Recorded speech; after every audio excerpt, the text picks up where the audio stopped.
S'il y a des questions, allez-y, hein, c'est pas évident. C'est bon.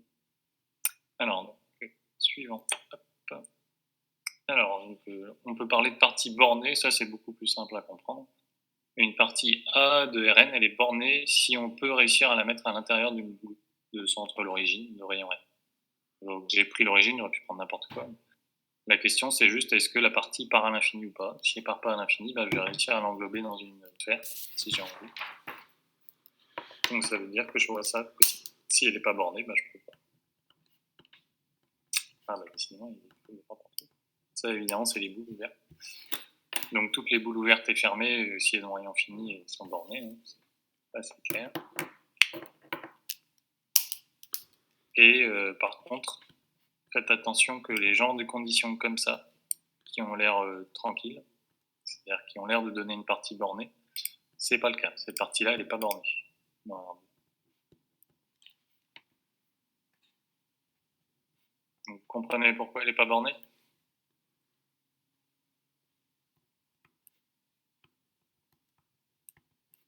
Oui. D'accord. Tant mieux. Non. C'est bien. Alors, en fait, la question, c'est est-ce qu'il y a des points là-dedans qui partent aussi loin que je veux de l'origine, pour savoir si c'est borné ou pas. Or, vous voyez, x fois y inférieur ou égal à 1, là-dedans, j'ai le droit de dire x fois y égale 1. Et ça, vous connaissez le graphe. Y fois x égale 1, ça veut dire y égale 1 sur x. Or, le graphe de y égale 1 sur x, c'est l'hyperbole. Si on regarde l'hyperbole dans le point, il y a des points dans le plan, il y a des points qui partent à l'infini. Par exemple, quand on se rapproche de l'axe des ordonnées, la courbe de y égale 1 sur x, elle part à l'infini. Donc juste cette partie-là, juste x, y égale à 1, c'est une partie qui clairement n'est pas bornée parce qu'il y a des points qui partent à l'infini. Donc même si la condition comme ça a l'air finie, on demande juste qu'un produit soit plus petit que 1, en fait, je peux prendre x égale 1 milliard et y égale 1 sur 1 milliard. Donc ça veut dire que je peux avoir des nombres aussi grands que je veux là-dedans, pour l'une des deux coordonnées, et donc ça partira à l'infini. D'accord? Un peu plus clair? C'est bien ça. Mais la question c'est ça, c'est si vous faites le dessin dans le plan, est-ce que le dessin lui reste borné? Or comme là dans le dessin il y a l'hyperbole qui intervient, c'est pas borné. Moi j'ai une autre question. Oui. Pourquoi on travaille avec des boules ouvertes et des boules fermées et pas des cubes par exemple? Parce que la topologie, c'est la science de la pâte à modeler. Ça peut se résumer comme ça. Autrement dit, si tu regardes la nature des objets à des formations près. Et donc si tu prends un cube ou une boule, à des formations près, c'est pareil. Ok. D'accord. On s'intéresse, comme tu le demandais tout à l'heure, par exemple, les angles, on s'en moque totalement. La seule question, c'est est-ce qu'en triturant ton objet, tu peux tomber sur l'autre objet. Okay. Donc au départ, que tu prennes une boule ou n'importe quoi de forme fermée comme ça, dimension 3, ça sera pareil. Donc je passe ça. Est-ce que typiquement la courbe de Gauss, du coup c'est ouvert ou c'est fermé ça? Enfin c'est borné ou pas borné? La courbe de Gauss. Ouais, qu'on voit en proba, enfin un truc dans cette forme-là. Ouais. Alors le problème, si tu prends l'exemple de la courbe de Gauss, elle est définie sur R, donc elle est définie jusqu'à vers l'infini. Ok. À droite. Donc elle n'est pas bornée. Toutes les fonctions en fait qui sont définies sur R, elles ont un graphe qui n'est pas borné, puisqu'elles sont définies sur R, elles vont avoir des abscisses qui vont être aussi grandes qu'on veut. Ok, d'accord, ouais. D'accord. Donc les exemples bornés, c'est les boules évidemment, du genre x carré plus y carré inférieur ou égal à 1. Ouais. Ça c'est borné. Une ellipse, des trucs comme ça, quoi. Des choses qui sont vraiment bornées au sens où ça se termine dans toutes les dimensions. Ok. Donc en fait c'est toujours des courbes qui sont fermées quoi. Enfin au Ouais, sens où on revient au point de départ quoi. Ouais, pour nos exemples de courbes paramétrées par exemple, les astéroïdes et tous ces trucs-là, c'est bien borné, puisque ça se referme. Okay. Par contre, celles qui partaient à l'infini, qui avaient une asymptote quelque part, elles n'étaient pas bornées. Ok. Bon. Donc c'est bon, je passe ça, on dit. Alors, l'exemple qu'il faut avoir en tête, parce que c'est l'exemple qu'on va rencontrer très souvent, c'est les produits d'intervalle. Et là, c'est assez simple à comprendre.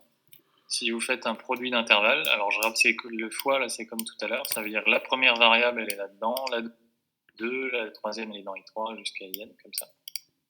Si vous faites cette contrainte-là, chacune des variables dans un intervalle, si tous les intervalles sont ouverts, le résultat, ça va être une partie ouverte. Si tous les intervalles sont fermés, alors le résultat, c'est une partie fermée.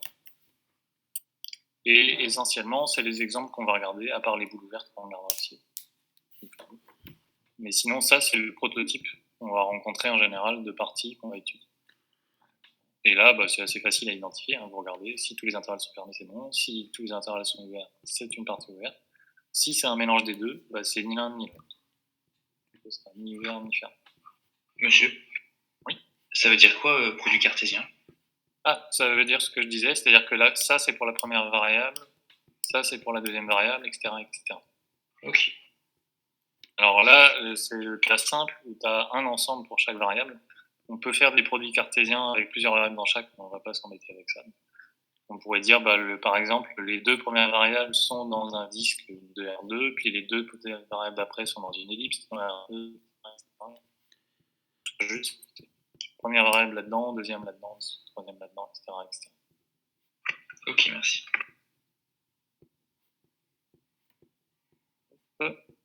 Et dernière chose, et c'est assez évident aussi, si tous les intervalles sont bornés, alors le produit est une partie bornée. Donc grosso modo, ça c'est des parallélépipèdes, avec les bords qui sont donnés par chacun des intervalles. Donc ils sont en dimension n. Il y a des fois des bords de vos parallélépipèdes qui sont infinis, c'est possible. Parce que l'intervalle, ça peut être R+, ou R+ étoile. Mais de nature, ça ressemble à ça.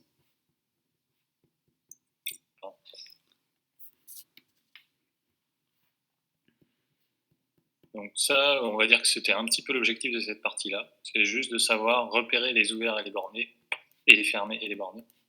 Et surtout savoir ça, puisque les produits cartésiens d'intervalle, c'est l'exemple qu'on va rencontrer. Donc après, on va passer aux fonctions. Et cette partie un peu bizarre, ouvert-fermé, là, on va justement la refermer. Monsieur, les réciproques sont vrais ou c'est que des implications? Les réciproques sont complètement fausses. Ok, d'accord. Tu as des parties ouvertes qui sont beaucoup plus compliquées que simplement des produits d'intervalle. Ok. Tu prends un exemple simple, tu prends la boule ouverte, c'est pas un produit d'intervalle. Oui. Ok, merci. Donc c'est bon, sinon je peux passer ça. Donc maintenant qu'on a fait notre minimum de topologie vitale, on va passer aux fonctions de plusieurs variables. Et on va déjà commencer à voir ce que ça peut donner comme représentation. Tiens, il y a eu un... On se retrouve avec là. Il y a dû y avoir un copier-coller qui est arrivé quelque part. Alors, du coup, ici, voilà. Donc les fonctions polynomiales, ça c'est le premier exemple de fonction qu'on va avoir et c'est l'exemple typique qu'on va étudier en général. Alors, donc parmi les exemples qu'on va voir, ce qu'on appellera fonction polynomiale, c'est toutes les fonctions qui sont de la forme produit et somme de puissance des xi. Donc les xi sont les variables que vous allez avoir pour votre fonction. Vous avez le droit de faire tous les produits, toutes les sommes que vous voulez dans tous les sens. Ça va donner un polynôme. Donc par exemple, si vous faites juste x carré plus y carré, ça c'est une fonction, ça prend deux variables et ça donne un réel. Donc ça correspond à ce qu'on va étudier dans ce chapitre. Là ici, vous prenez trois variables, x, y, z. Vous calculez le produit des deux premières moins le cube de la troisième. Là encore, ça c'est une fonction polynomiale.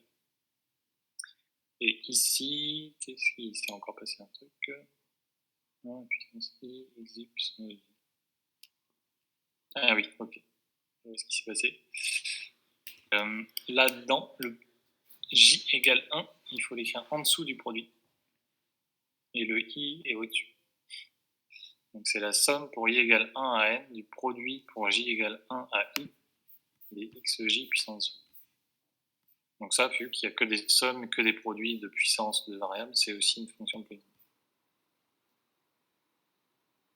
Donc si c'est pas clair, quand vous arrivez à ce truc-là, vous me redemandez de dire. Là, en fait, j'ai dû oublier un chapeau qui fait que ça s'est complètement décalé. Et du coup, c'est quoi à droite de ça? C'est un xjj? Alors, ce qui est à l'intérieur du produit, c'est x indice j puissance j. Ok. prends la jème variable et tu mets à la puissance. Et sinon, donc c'est la somme pour i égale 1 à n du produit pour j égale 1 à i. Bon, ça c'est vraiment un exemple qu'on ne rencontrera pas trop. Notre exemple typique, ça va être celui-ci ou celui-ci. Globalement, les exemples en n variables, on ne va pas trop les traiter sur ce. Mais en tout cas, toutes ces fonctions-là, on verra que c'est des fonctions sympathiques, comme les fonctions polynomiales qu'on a vues pour les fonctions de verbe en R. C'est des fonctions qui vont être très régulières, donc on va pouvoir les dériver autant qu'on voudra. Et leur appliquer tous les théorèmes qu'on voudra.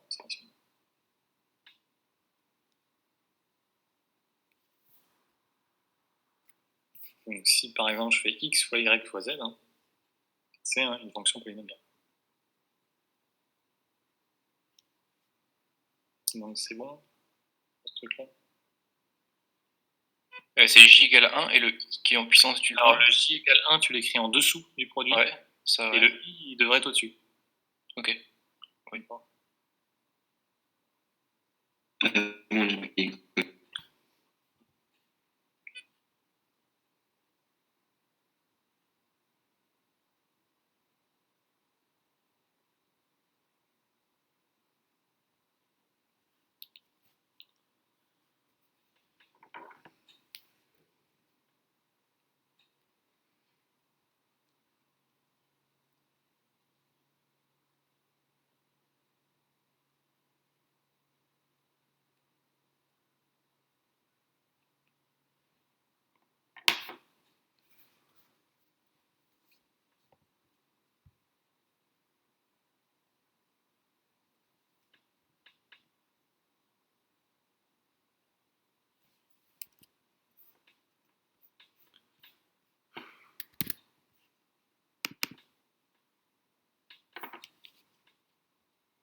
Ouais, c'est ça.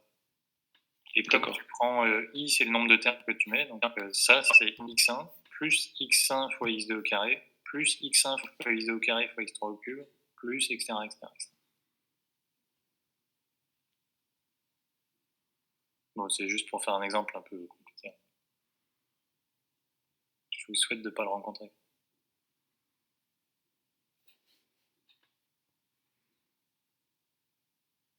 Donc c'est bon, Sullivan? Je crois que c'est Ouais, c'est bon. Alors, donc maintenant, comment on représente les trucs comme ça? Donc là, on définit ce que c'est que le graphe d'une fonction comme ça. Donc là, je l'ai défini sur un ouvert, ça peut être sur n'importe quoi. Donc c'est l'ensemble des points de R puissance n plus 1. Donc vous voyez que j'ai rajouté 1 à la puissance que j'avais dans la définition. Défini par, c'est l'ensemble de tous les x1, xn, yn, tels que f de x1 jusqu'à xn soit égal à y. Donc ça ressemble un peu à ce qu'on fait dans R2. Dans R2, on dit que le graphe, c'est tous les xy, où f de x égale y. Sauf que là, comme il y a n variables pour le x, entre guillemets, c'est tous les x1, xn, yn, tels que f de x1, xn égale y. Donc à tracer, c'est pas évident. Donc rien que dans le cas où n égale 2, c'est-à-dire que vous avez deux variables au départ, ce qu'on va tracer, ça va être dans R3, donc dans l'espace. Donc c'est des sortes de nappes qu'on va représenter dans l'espace, en dimension 3. Et ça, c'est pour la dimension minimale qu'on aura rencontrée, puisque n égale 2, c'est le minimum pour être à plusieurs variables. Sinon, potentiellement, on fera des graphes dans R4, R5, R6. C'est possible. Sauf qu'on fera essentiellement, nous, quand même, des trucs en R3 pour avoir une idée de ce à quoi ça ressemble. Il y a des choses qu'on arrive à faire. Monsieur, défini sur un ouvert U, ça sous-entend une boule ouverte? Alors, ça sous-entend que ça peut être juste un produit d'intervalle ouvert aussi. Oui, ok. Et par exemple, Rn lui-même est un ouvert. Donc l'exemple habituel. Moi aussi j'ai fait 2018 avant. Ok, merci. Donc typiquement, voilà, les fonctions polynomiales, ce sera sur Rn. On aura plein d'exemples. On prend plutôt un ouvert en général parce qu'on verra que les théorèmes importants ils seront sur les ouverts. C'est pour ça qu'on prend ça. Donc c'est bon pour celui-ci. Plutôt cette nappe. Pardon. Ah, c'était ou plutôt cette nappe, non, en dessous. Alors, plutôt cette... Pour tracer ce graphe, ou plutôt... Ah oui, j'avais pas vu que c'est... Oui, c'est ou plutôt.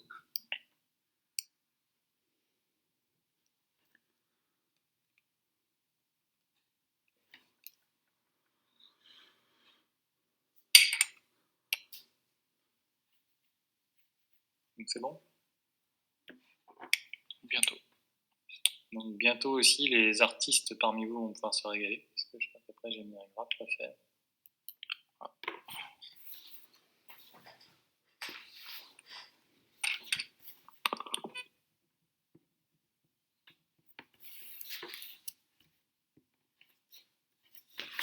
C'est bon, t'es dit?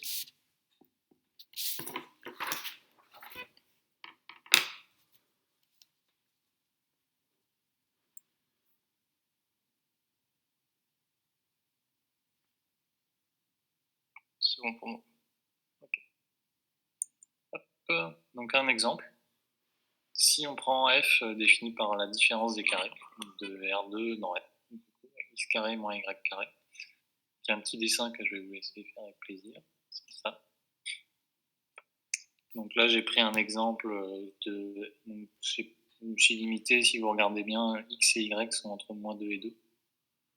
Donc on obtient une nappe comme ça. C'est pas facile à représenter. Essentiellement, il y a une direction dans laquelle ça ressemble à une parabole et une autre direction dans laquelle ça ressemble à la parabole opposée. Et l'ensemble, ça fait comme ça. Donc on verra qu'on appelle ça... La situation qu'on a à ce point au milieu, là, on appelle ça une situation de point col ou de point selle à cheval. Les différentes zones de couleurs correspondent à quoi? Pour essayer de faire ressortir la 3D, c'est pour ça. En fait, ça s'est fait avec Syllab, hein, ce truc-là. Et donc Syllab, si vous lui donnez une fonction de plusieurs variables comme ça ici, il va faire un tracé, et il essaye de faire un tracé le plus facile à se représenter en 3 dimensions. Et pour ça, il fait des zones pour la hauteur. Donc là, vous voyez, plus c'est rouge ici, là, enfin rouge, le dégradé ici, pour montrer que ça monte. Alors que là, on part dans des bleus pour descendre. Après, il choisit les couleurs lui-même. Donc faites au mieux, hein, c'est pas évident à faire à la main. Mais la base, hein, si vous voulez tracer la base, c'est ça. C'est vous avez une parabole dans ce sens-là et une autre dans le sens opposé ici. Une vers le bas et une vers le haut. Et s'intersectent avec un angle droit, ici à cet endroit-là. Donc ça fait une espèce de nappe comme ça, entre deux collines, deux montagnes, qui redescend après dans la vallée par ici.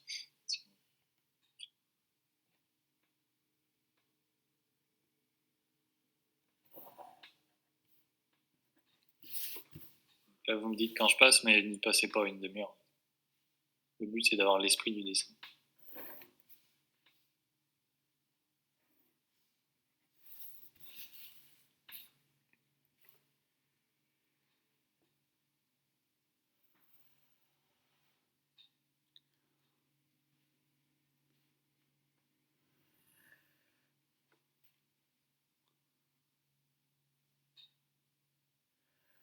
Au concours, on vous demande pas de tracer des trucs comme ça.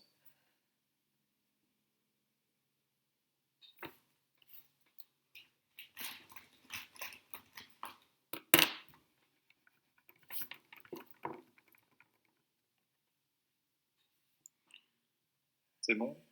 Quelqu'un a réussi à faire un truc?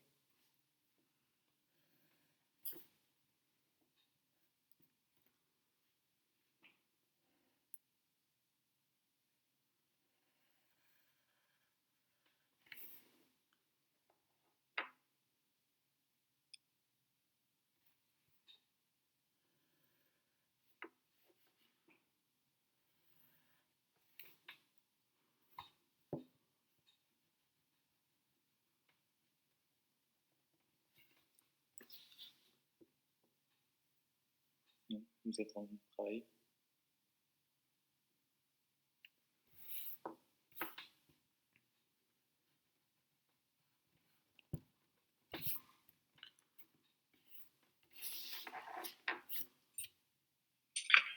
Monsieur, j'ai une question pendant que. Ouais, vas-y. Ça n'a pas grand chose à voir. Le chapitre espace euclidien, il était fini. Oui. Ok. J'ai Après, l'impression qu'on s'est arrêté au milieu. bah, ça se finit de manière un peu abrupte, là, avec ça se terminait par la dimension 3 pour les matrices orthogonales. Ouais. Mais oui, c'est la fin de ça. Ok, d'accord. Après, ce que j'aurais pu rajouter, c'est une méthode pour déterminer justement, mais on va le faire en exercice tout à l'heure. La méthode pour déterminer les caractéristiques d'une matrice orthogonale comme ça quand on la donne. C'était vraiment la fin du chapitre. Ok, d'accord. Résultat.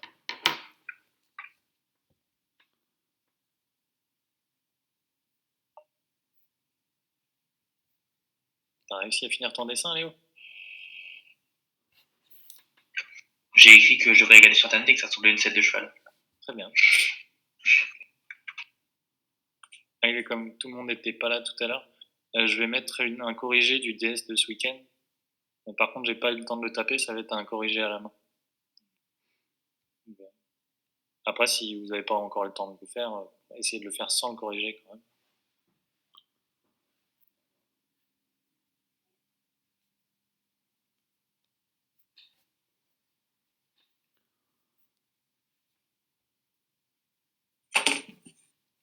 C'est bon?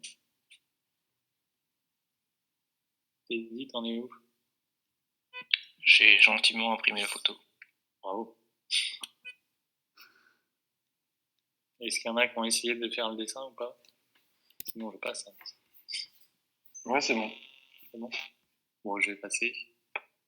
Pour les artistes, maintenant, vous l'avez en tête, de toute façon. Bon, après. Donc, hop. Ensuite, on définit ce que c'est que les lignes de niveau. Donc, en fait, sur le dessin, là, les trucs de couleurs qui apparaissaient, c'est un peu ça. Donc, ce qu'on appelle ligne de niveau lambda pour une fonction f de Rn dans R, c'est tous les points de l'ensemble sur lequel elle est définie, donc là j'ai noté ça U, qui vérifie que f de A égale à lambda. Donc, c'est typiquement ce que vous avez sur des cartes, hein, quand vous regardez une carte avec les reliefs qui sont représentés. Bah, ce que vous avez, c'est les lignes de niveau. Donc, on donne un nom à ces trucs-là. Donc, c'est l'ensemble des points de l'ensemble de départ qui vérifie que leur valeur par la fonction est égale à la valeur qu'on a fixée comme niveau de la ligne. Donc par exemple, si je prends la fonction x carré plus y carré et que je regarde la ligne de niveau lambda, à votre avis, ça va ressembler à quoi?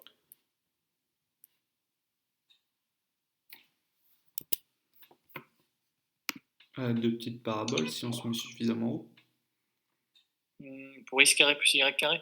Ah non, je suis toujours sur x carré moins y carré. Non, là, effectivement, là c'est x carré plus y carré, ça change un peu. Sinon, c'était Du ça. graphe. Pardon, j'ai pas. Non, je me demandais si c'est par rapport avec des triangles rectangles. Parce que ça fait un peu référence à du Pythagore. Oui, certes, c'est vrai. D'ailleurs, il y a un rapport là-dedans. Mais ça sera quand même pas trop des triangles rectangles. Donc si on reprend la définition, hein, c'est les points qui vont vérifier, par exemple pour lambda égale 1, ça doit vérifier x carré plus y carré égale 1. Ça correspond à quoi comme dessin? Une boule? Un cercle? Un cercle, c'est ça. Donc les lignes de niveau, là, c'est des cercles.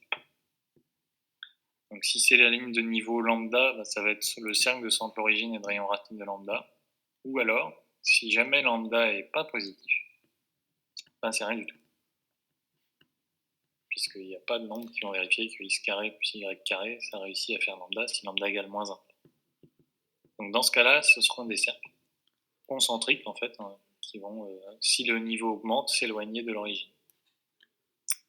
Par contre, effectivement, comme disait Théo, si on regardait sur le cas précédent, les lignes de niveau ressemblent à des espèces d'unions de deux paraboles. C'est comme ça.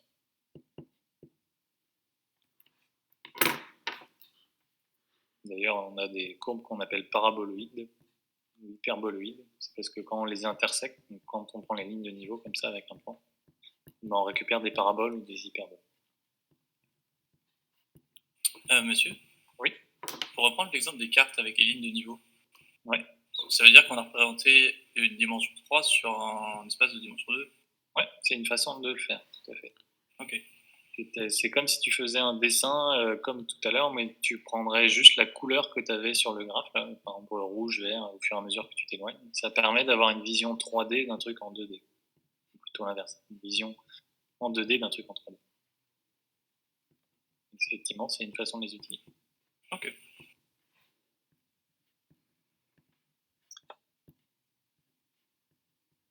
Ok, donc c'est bon pour ça.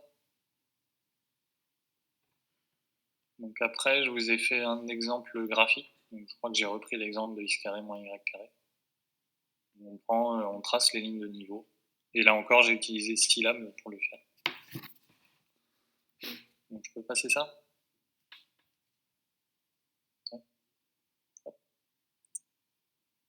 Donc je peux représenter les lignes de niveau de ça, hop, et ça donne ça. Donc là, c'est sur le dessin que j'ai placé des lignes de niveau, enfin que Scilab représente quelques lignes de niveau ici. Donc avec les couleurs qui sont indiquées là. Et ici, on a juste les lignes de niveau. Donc j'ai enlevé le graphe de la courbe. Et on récupère juste les lignes de niveau avec la valeur qui est indiquée à côté de la ligne de niveau. Donc là, évidemment, ça ne correspond pas tout à fait à la définition, puisque normalement, ça devrait être dans le plan. C'est juste pour voir vraiment en conservant la position dans l'espace ce que sont les lignes de niveau. Après, si on veut reprendre la définition, il faut projeter tout ça sur le plan orthogonal, enfin sur le plan ici. Et du coup, ça vous fait des lignes qui sont plutôt ici des hyperboles. En fait. Chacune des parties rouges, par exemple, là, c'est l'ensemble de ça et de ça. Ça fait une hyperbole. Donc ça, c'est un hyperboloïde à une nappe.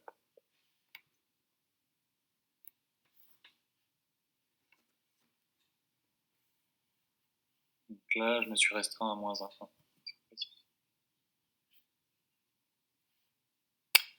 Donc faites pareil le dessin, là, faites-le peut-être juste dans le plan. C'est pas la peine de faire un truc de fou.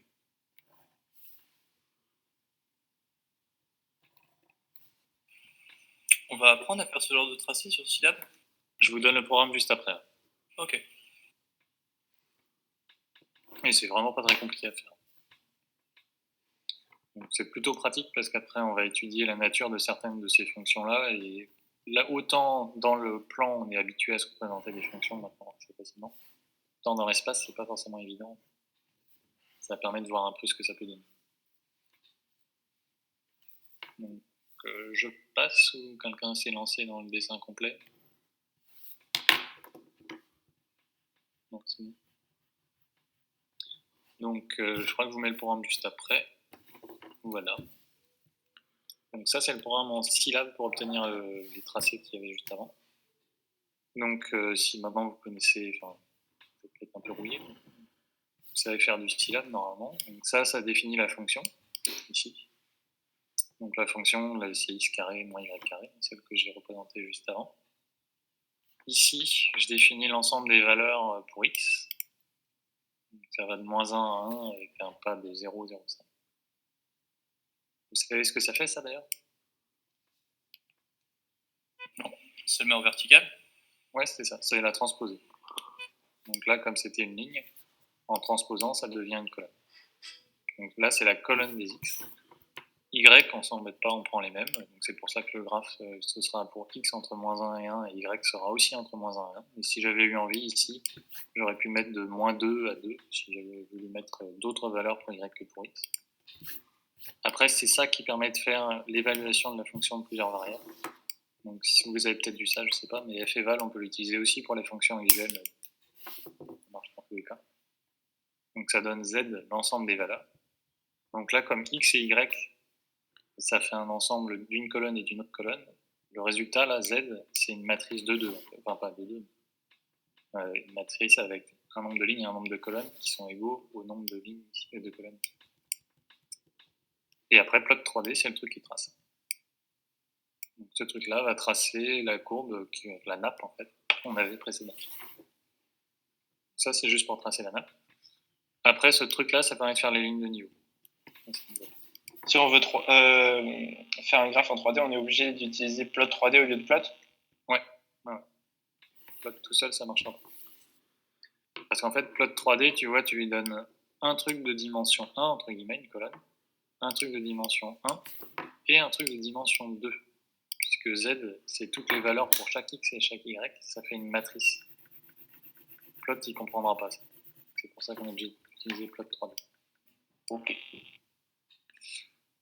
Donc contour, ça trace les lignes de niveau, donc les -5, moins 0,5, moins 0,4, etc. C'est les niveaux que j'ai choisis. Si vous mettez pas le flag, qui est ici, ce que vous aurez, c'est le tracé, mais en 2 dimensions. C'est-à-dire comme la carte dont je vous ai parlé tout à l'heure. Si vous mettez flag, ça fera le tracé avec les dimensions en 3 dimensions. C'est pour marquer les 0,1 par exemple, il faut toujours mettre .1 ou on peut mettre 0,1, ça marche aussi. On peut mettre 0,1, ça marche. Mais 0 point, pas 0, virgule. Oui. Mais oui, c'est juste pour gagner un caractère. Et il peut plotter jusqu'à combien de dimensions, syllabe? Ah ben, au-dessus de 3, il commence à être embêté. Hein. Ah, ok. Bon. Il ne fait pas de miracle. Et avec des couleurs, on peut pas dessiner R4 dans R3? Mais c'est vraiment compliqué. En tout cas, il ne sait pas faire syllabe, c'est sûr. Après, on pourrait imaginer d'essayer de faire un truc. Typiquement, si on voulait faire comme pour les cartes, on pourrait se dire je fais un graphe en 3 dimensions avec des couleurs qui indiquent. Mais tu vois, comme ton graphe est en 3 dimensions, il faut que tu prennes tout l'espace avec de la couleur associée à chacun des points de tout l'espace. Ça commence à être pénible à représenter. Il faut que tu aies le droit de pénétrer dans l'espace pour voir ce qui se passe. Mais pourquoi pas? On peut l'imaginer. Vous avez dit que ça servait à quoi, flag? Flag, c'est pour que la représentation des courbes de niveau soit en 3 dimensions. Je sais même plus d'ailleurs le 0, le 2 et 4 après ça exactement. Mais si tu mets pas la partie en flag, tu auras les lignes de niveau dans le plan, représentées sur un plan.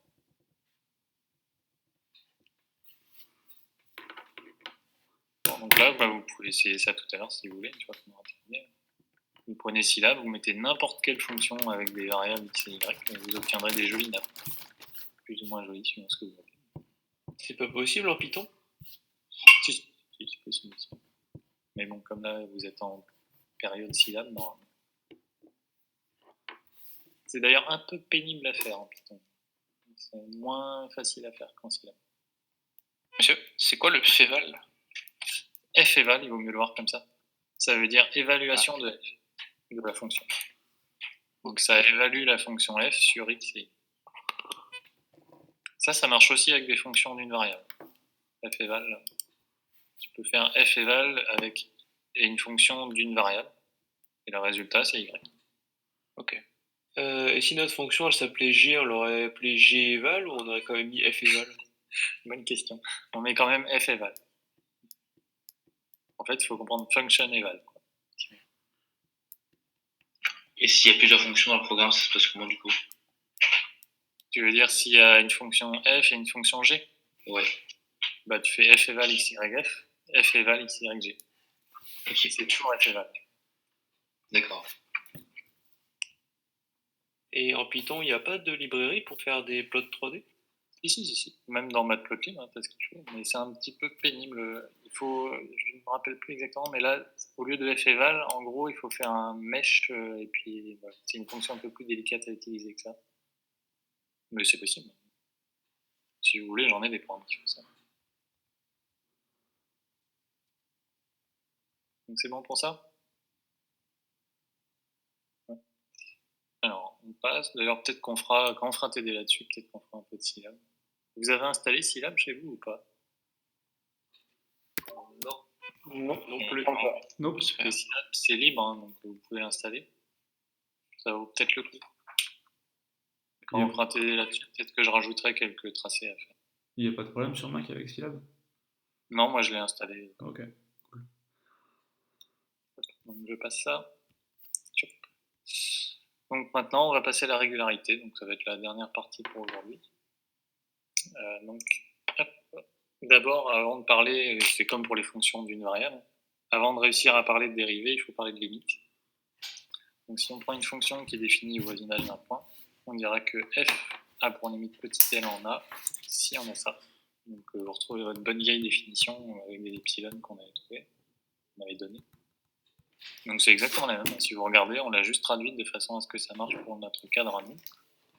Donc on demande que pour tout epsilon strictement positif, il existe un delta strictement positif, c'est que si la distance entre x et a est plus grande que delta, alors la valeur absolue de x moins L soit plus petite qu'epsilon. C'est la définition visuelle. Après, intuitivement, c'est comme les limites. Hein. C'est juste qu'on se rapproche du point autant qu'on veut quand on se rapproche de là. Donc c'est un copier-coller plus ou moins de ce qu'on connaissait auparavant. Pour les notations, on pourra noter ça comme ça aussi. Bon, c'est peut-être mieux, là, le x flèche A, mettez-le en dessous de la flèche. Mais voilà, c'est juste une extension naturelle de ce qu'on connaît sur les fonctions de variable, sans changer grand-chose. Après, évidemment, c'est comme pour les fonctions d'une variable, ça c'est pas super pratique à utiliser.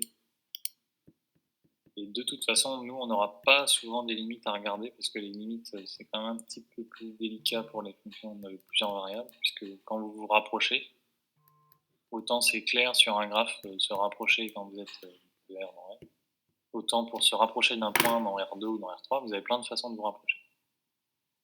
Donc des fois, il y a des petits pièges un petit peu par rapport à ce qu'on connaît. Donc, nous, là, c'est plus histoire d'avoir une définition et une intuition.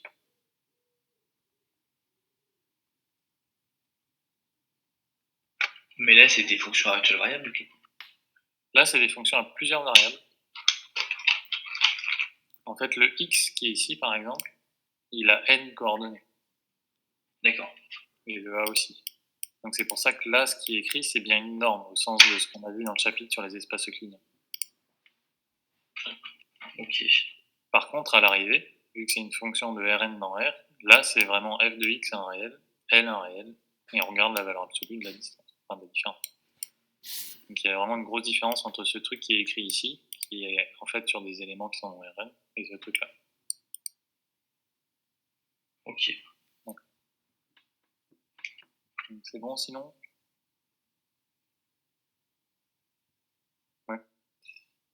D'ailleurs, je me pose la question au final, pourquoi est-ce qu'on écrit toujours valeur absolue de f de x moins L inférieure strictement à epsilon, qui est lui en temps supérieur à 0. Enfin, pourquoi est-ce qu'on n'écrit pas égal à 0 plutôt que inférieur à epsilon à la fin, quand on fait moins la limite?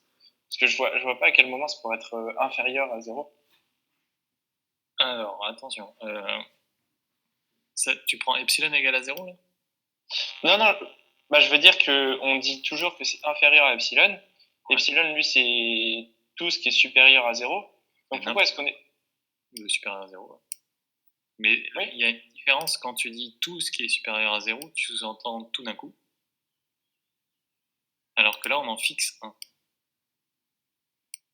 Oui, mais en soi, ça peut être n'importe quoi. Ça peut être n'importe quoi, mais c'est fixé. Puisque c'est écrit au début de la proposition, c'est fixé. Donc c'est 1 milliardième, c'est 1 millionième si tu veux. Mais n'empêche que c'est un nombre. C'est un nombre qui est fixé. Comme il est fixé, on peut être plus petit que ce nombre. Alors que plus petit que tous les nombres, ce serait que 0. C'est peut-être ce que tu veux dire. Oui, ok, je vois. Ok, ouais, c'est bon, je vois. Ça change tout le fait que le epsilon soit fixé au départ. Il est fixé et c'est un nombre. C'est pas n'importe quel nombre positif, c'est le nombre qu'on s'est fixé. D'accord, ok.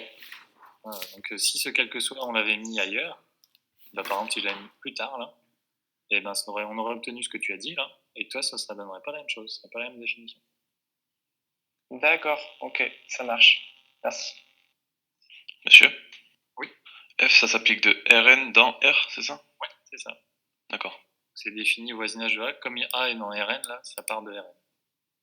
Et c'est dans R du coup, après. Et la valeur c'est dans R. Ouais, tout à fait. Donc c'est pour ça que le L ici, c'est un réel. En fait, on pourrait généraliser ça. Hein. Des fonctions de plusieurs variables, on pourrait mettre plusieurs variables ici aussi. Donc c'est bon pour ça? Je passe. Donc une fois qu'on a défini une limite, on va définir la continuité. Donc une fonction, on dira qu'elle est continue. Là, c'est vraiment un copier-coller encore de ce qu'on connaît auparavant. Elle est continue si sa limite est égale à f de a en A. Et on dit qu'elle est continue sur un ouvert, ou sur n'importe quelle partie, en fait, si elle est continue en tout point de mouvement. Et nous, ce qui nous intéresse en particulier, c'est que toutes les fonctions polynomiales, elles seront continues, n'importe.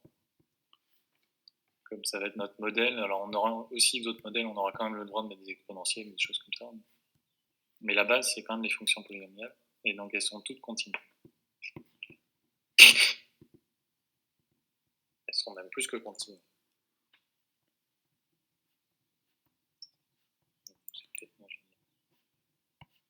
Monsieur. Oui. Dans la fonction polynomiale, les puissances sont toujours positives. Ah oui, tout à fait, ça c'est important. Comme en fait, c'est construit avec des produits et des sommes, les puissances sont positives. Ok. Produit, c'est un nombre fini de produits. Tu n'as pas le droit de faire puissance 0,5 pour l'instant. Ok, d'accord. Si tu mets une racine carrée, c'est pas une fonction polynomiale. Ok. Après, nous, ça va être notre modèle. On verra aussi que les quotients, ça marche. Donc, il se trouve que quand tu prends une fraction rationnelle, y compris avec plusieurs variables, ça fait aussi des choses qui sont continues, simplement elles ne sont pas définies par eux. C'est continu mais pas défini. C'est pas défini partout. Comme d'habitude, si le quotient a un 0 en bas, quoi, t'as un problème. Et du coup, c'est pas continu. Bah, c'est pas continu là où c'est pas défini. Mais là où c'est défini, c'est continu. Oui, ok.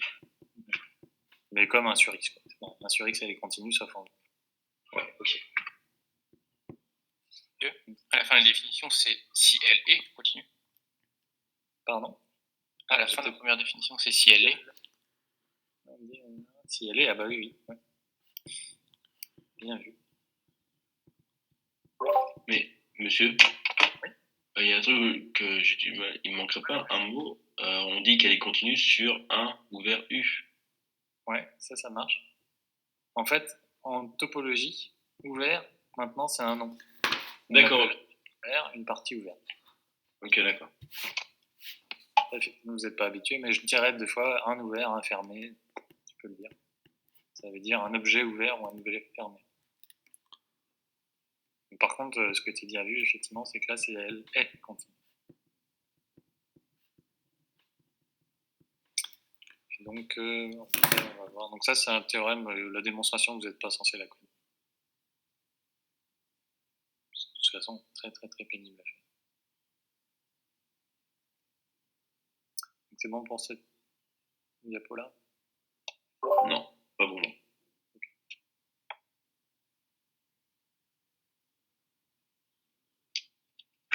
Monsieur. Oui. Faut le démontrer, pourquoi on ne dit pas juste que des sommes et des produits de trucs continus, ça fait des trucs continus? Parce que là, tu parles en dimension 1. Tu dis ça. Et la démonstration, on l'a faite, on a démontré que si tu fais un produit de fonctions de R dans R qui sont continues, c'est continu. A priori, il faut aussi refaire la démonstration quand tu pars de Rn. C'est un petit peu différent. Après, la démonstration, si tu fais la démonstration, c'est la même, sauf qu'il faut remplacer toutes les valeurs absolues par des normes. Ok. Mais quand même, intrinsèquement, c'est un petit peu différent. D'accord. Parce que tu te déplaces dans plusieurs dimensions. Ça change un peu les choses. C'est bon sinon, Pierre? Oui, c'est bon, merci. Donc, on a défini ça. Donc après, on retrouve ce que je vous disais, ce que tu disais un peu, Léo, ça sous-entendait en tout cas dans ta question. On a plus que ça, on a que si on fait n'importe quelle somme produit quotient de fonction continue, ça reste une fonction continue. Donc maintenant, on a le droit de dire x plus y sur x moins y. Il faut juste faire attention que c'est là où elles sont définies. Et on a le droit de composer des fonctions continues par une fonction de R dans R. Donc ça, par rapport à ce que j'ai défini tout à l'heure, c'est-à-dire les fonctions polynomiales, ça nous ouvre un paquet de possibilités, puisque maintenant on a le droit de mettre des fonctions continues de R dans R, on en connaît plein. Si on veut, on met des cosinus, des sinus, des exponentielles, des ln, on met ce qu'on veut. Et éventuellement, ça peut être d'ailleurs sur une partie de R. On peut mélanger, en gros, c'est ça que ça veut dire. On mélange tout ce que vous voulez comme fonction continue que vous connaissez. Le résultat, c'est une fonction continue. Donc on aura le droit de dire ln de x au carré plus y au carré divisé par l'exponentielle de x fois y. Tout ça, ça fait des fonctions continues, là où en tout cas on a le droit de les calculer. Donc ça veut dire qu'on utilisera juste ça pour justifier la continuité des fonctions qu'on va rencontrer après. On dira, comme on faisait pour les fonctions multivariables, comme la fonction est somme, quotient de fonctions continues, elle est continue.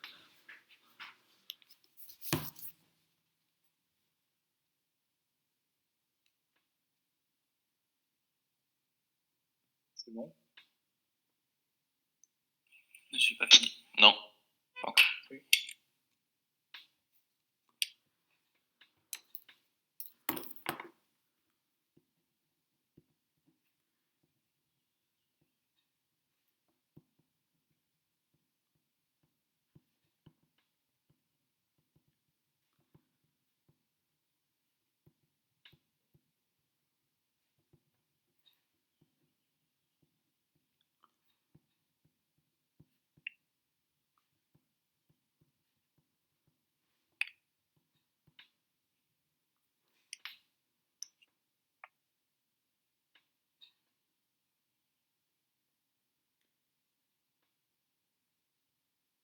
C'est bon? Pas encore. C'est bon pour moi. Bon, c'est bon.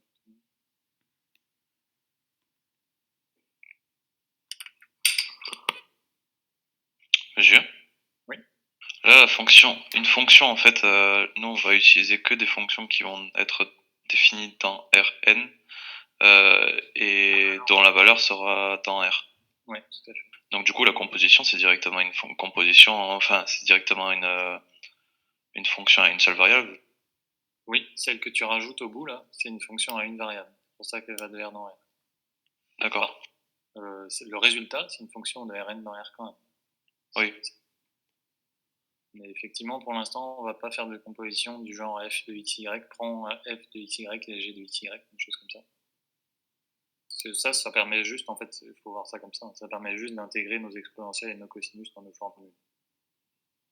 C'est ça le but. Ok.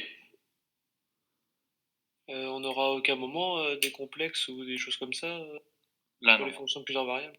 Non. On pourrait, hein, ça serait. Enfin, on peut. Mais on va pas s'embêter avec. Donc c'est bon sinon? Oui. Oui. Alors, oui.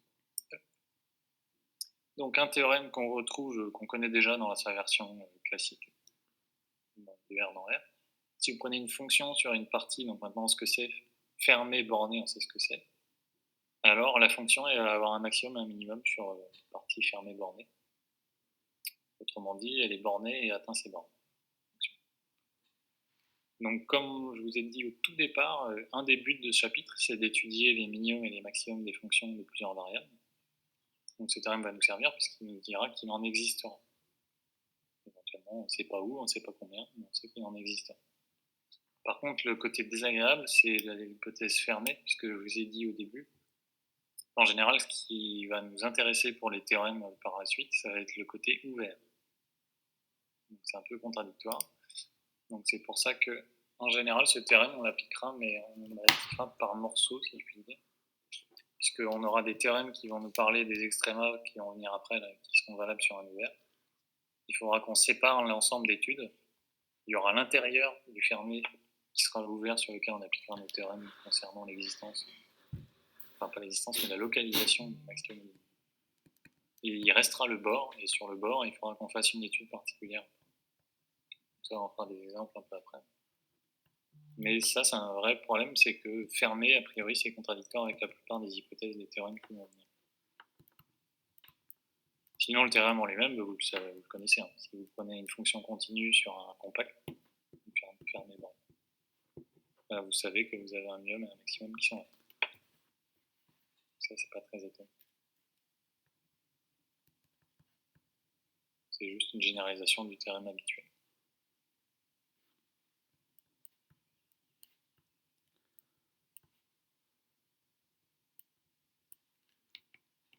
Après, là-dedans, évidemment, le truc important, c'est continu. Si c'est pas continu, ça devient faux.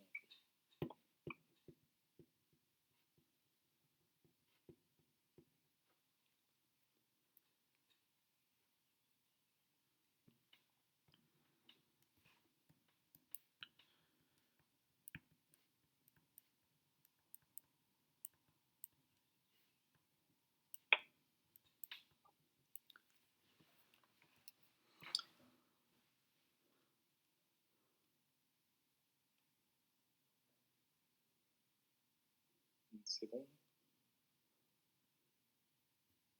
Pas encore. et du texte.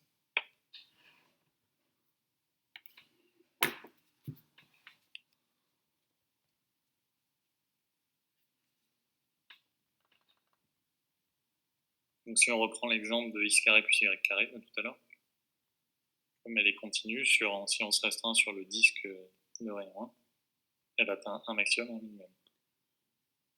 Donc pour x carré plus y carré, les maximums ils vont être atteints au bord du disque, puisque ça augmente quand c'est éloigné. Et le minimum il sera en l'origine.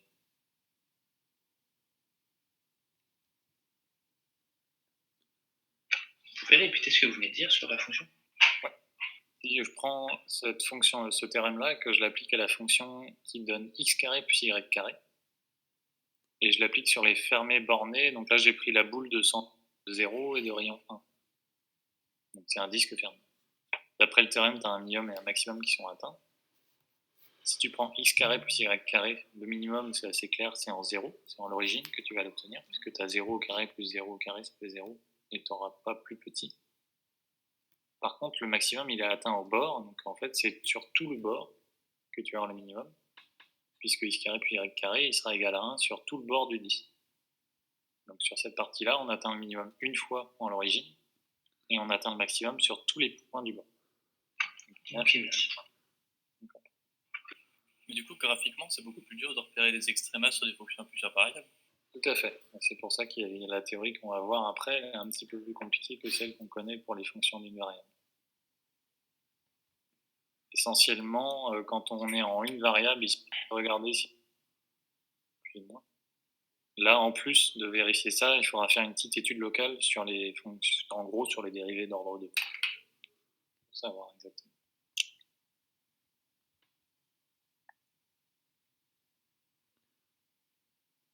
C'est bon? Ouais, c'est bon. Alors, là, pour l'instant, on a vu plutôt le versant en continu. Donc maintenant, on va définir ce que c'est que les dérivés. Donc en physique, vous avez déjà dû utiliser un peu ça. Hein. On définit ce que c'est que les dérivés partiels. Donc si on prend f, le n, il devrait être en haut. Là. Donc si on prend f de Rn dans R, définition 1 de U. Si on prend i entre 1 et n, puisque je vais regarder la im dérivée partielle, alors on regarde la fonction qui correspond à prendre la fonction f avec des variables ici, tous les a, là c'est des constantes que je me suis fixées. Et j'ai une seule variable, finalement c'est t. Je regarde cette fonction-là, si elle est dérivable en ai, donc ça veut dire en la constante qui me manque là-dedans, alors on dira que f admet la dérivée de ce truc-là en ai pour dérivée partielle d'ordre. A priori, c'est la définition que vous avez prise en physique aussi. Mais moralement, ça veut dire quoi? Ça veut juste dire que je fixe toutes les variables sauf une, et je dérive par rapport à la variable que j'ai pas fixée. Ça me donne la dérivée partielle. Et pour connaître sa valeur en maintenant, je remplace par la constante qui me manquait ici. Donc les notations, je ne sais pas quelle notation vous utilisez en physique plutôt, probablement la dernière, voire même avec des dés qui sont pas ronds. Si, c'est ça. Oui. Ça, c'est la dérivée partielle. En la variable xi au point a1 jusqu'à r. Alors il se trouve qu'en maths, on utilise aussi celle-là. Les deux veulent dire la même chose. Donc dans les deux cas, c'est juste une dérivée qu'on sait faire. Hein.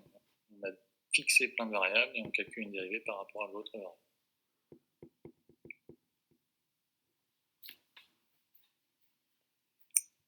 Donc comme ça, si on définit ça pour tous les points, ce qu'on obtient, c'est une application.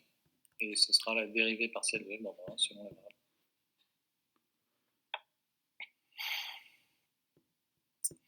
Donc c'est une fonction de plusieurs variables. Même si par le calcul, on l'utilise comme si c'était une fonction de variable. Le résultat, là, le DI de f, c'est une fonction de plusieurs variables. Nous, on utilisera quelle écriture du coup? Alors moi, je vais avoir tendance à utiliser celle-là plutôt. Mais bon, les deux se rencontrent. Les deux sont possibles. Ça change. Il me semble qu'au programme officiel, c'est plutôt celle-là. Après, comme c'est des trucs, vous avez vu, hein, ça sert en physique, ça sert dans tous les domaines possibles. Du coup, il y a plein de notations dans tous les sens. Et elles sont globalement acceptées.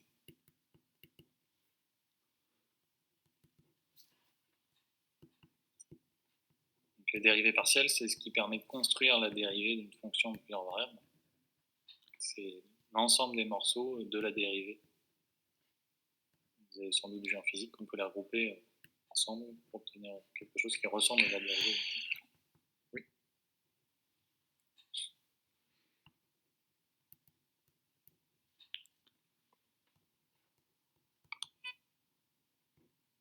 C'est bon? T'as dit. Alors, on peut laisser en allant pour la fin. Monsieur. Oui. Pourquoi les fonctions sont toujours définies sur un ouvert? Alors ça, c'est un petit réflexe, c'est parce que les terrains qui vont venir après, c'est toujours sur un ouvert. Donc c'est juste pour fixer un truc. Et après, effectivement, ça, je pourrais le définir sur autre chose. Ça ne changerait pas grand-chose. Mais quand même, pour dériver, c'est mieux d'être sur un ouvert de manière générale, parce que tu fais des taux d'accroissement. Et tu vois, typiquement, quand tu fais sur un segment fermé dans R, que tu te mets sur le bord, tu as une dérivée à droite, quoi. Tu es sur le bord gauche. Oui. On peut définir la dérivée à droite. Là, c'est un peu plus pénible à faire, puisque si tu te mets sur le bord d'un fermé, tu vois, suivant la direction, tu peux venir de la droite ou pas. Il n'y a pas de droite très claire, quoi. Oui. Du coup, on se met plutôt dans un ouvert pour pouvoir venir de toutes les directions sans problème. Ok, d'accord. Donc c'est bon pour les autres. C'est bon pour moi. C'est bon. Donc maintenant, je vais lui mettre des exemples après. Donc vous savez faire ça sans doute. C'est quoi les dérivées partielles de cette fonction-là? 2x moins y, 2x et 2y, et moins 2y. Ouais. Bon. La première, c'est celle-ci. La deuxième, c'est celle-là. C'est pas très compliqué. C'est un coup à prendre au début. Bon, on a un tout petit peu de temps à réussir à le faire sur des exemples compliqués, mais après, c'est pas plus compliqué que dériver naturellement. Donc là, ça va, c'est une somme, donc c'est assez simple. On a juste 2x moins 2y, effectivement. Si je dérive celle-ci, comme c'est un produit, il faut faire attention que la dérivée par rapport à x, il va rester des y. Vous savez faire ces trucs-là. Donc là, ça va donner...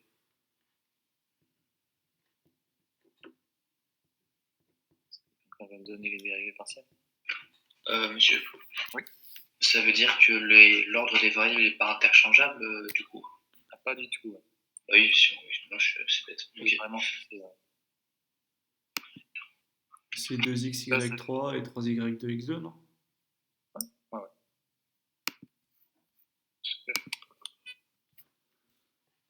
Donc ça, il faut savoir le faire. Donc c'est des dérivés. C'est des dérivés avec une des variables qui est variable et les autres qui sont fixées. Il ne faut surtout pas se tromper à ce moment-là, comme de toute façon dans tous les exos. Quand vous vous trompez sur la dérivée, en général, c'est mal parti pour la suite. Ce sera vrai aussi pour les fonctions de plusieurs variables. Donc vos dérivées partielles, il ne faut surtout pas les rater. J'en ai mis d'autres après un petit peu plus compliquées, je crois. C'est bon pour celle-ci? C'est bon pour moi. Donc j'ai mis exemple exo, je vous laisse chercher les dérivées partielles de celle-ci. Quand quelqu'un a trouvé une idée.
Non, par rapport à x, ça donne quoi par exemple?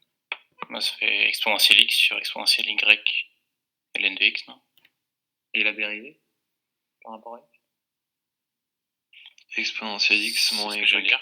Ah oui. Pas tout à fait. Oui. Bah là, je l'ai mis avec. C'est un exponentiel u. Donc il y a la dérivée de u qui arrive devant. Ça fait 1 moins y sur x. Et après, on remultiplie par exponentielle de x moins y. Mais il faut appliquer nos formules usuelles en fait de dérivation. Et pour la dérivée par rapport à y, ça va être pareil. Vous avez le u' qui va sortir. Là, c'est dérivé par rapport à y. Donc le x va faire 0. Et le moins y ln de x, il va rester le moins ln de x. Donc la deuxième dérivée, ça fait ça. Donc, c'est pareil que les dérivées d'une variable. Il faut reconnaître la forme générale de la fonction. Exponentielle u, ln de u, ce que vous voulez. Et après, par contre, bien dériver par rapport à une seule de ces variables. C'est clair pour celle-là? Je vous en donne une autre à faire.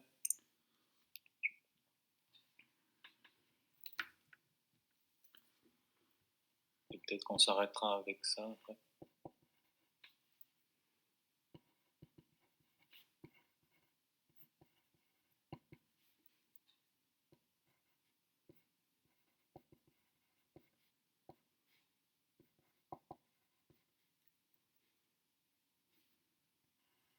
Donc quand quelqu'un a trouvé, il me le donne.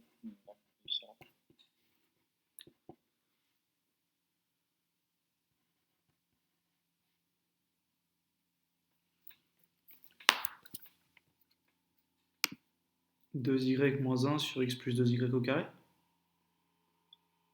2y moins 1, bravo, c'est ça. Et par rapport à la deuxième variable, ça va plus vite en théorie.